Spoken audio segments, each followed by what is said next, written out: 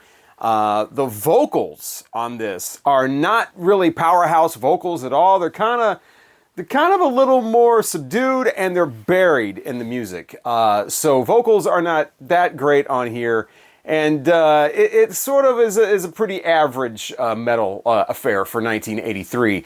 I'm sure these guys are great to see live. I bet they blow it up, or at least they did in the 80s, when you could actually hear some of that power coming through loud and clear. Here, it's kind of muffled, it's distorted, and not in a, I get it, it's distorted, it's rock and roll, whoa, crank it up, plug it in. I'm not talking about that kind of distorted. I'm talking about drown and echo and muddy and whatever. The first song on here called Axe Victim, which is not about some sort of 80s slasher movie theme. This is about, he's a victim of metal, basically, of metal music. He's going to go out on the stage and rock out, and for some reason that makes him an axe victim. I think they just wanted to use the word axe because they're Axeswitch. Again, great name for a Swedish metal band from the 80s. This album is divided into 2 sides, hard side and heavier side, and they didn't lie. Really what you want to do if you're just going to check out a few tracks is check out the side 2, basically, of this. Side 1, is okay. But yeah, side 2 is where the real fire is. The title track, Lord of Flies, got some great guitar riffs on there. And then the follow-up after that, Downtown, absolutely rocks too. But 2, rock songs with some nice riffs going on is not enough to get this above 3 stars. If there were more tracks like those 2 on here, I would consider a 4-star rating, but 3 stars I think is where this one's at. You've got Let the Strings Cry Out, which is an instrumental that's right, it's just another one that's right there in that Eddie Van Halen Eruption kind of thing, but again, drenched in an echo and kind of distorted, where you really can't tell a lot of the intricacies that's going on, if there are any. There's a song called High Power, which is like, we're the boys, we're going to show you our toys. From the lyrics, I think they're talking about their toys are basically their heavy metal gear, their guitars, their big powerful amps, that kind of thing. But when you call something like that toys, it really kind of takes away from the heavy duty kind of, effect that you want to put on that. So yeah, 3 stars for this. If you're going to do some more underground kind of, like I said, basement heavy metal from 83, Shrapnel Records bands that I've talked about in earlier videos is where you want to go. This one, it's okay, but if you're going to check it out, I would definitely consider doing side 2 first with the Lord of Flies track. And Lord of Flies is the album from Axeswitch, and that's going to wrap up this video chronologically rating and reviewing albums from 1983. And coming up, some real popular ones. Kiss, Lick It Up is in the next video. So is Motley Crue, Shout at the Devil. Lords of the New Church, with their second album in there, is Nothing Sacred. DeBarge will be rated and reviewed and more, so hopefully you will join me for that. Thank you so much for joining me for this one and continuing this long journey through 1983, going chronologically. Can you believe it? We're almost up to October. So yeah, it's almost here. You can see the end distantly in sight. Not that you want this to end, because this is just so much fun, right? Well, It is for me anyway. Hopefully it's a morsel of that fun is channeling through these videos. I'm Robert Fitton, and hopefully I will talk to you again next time. Axeswitch. Great name.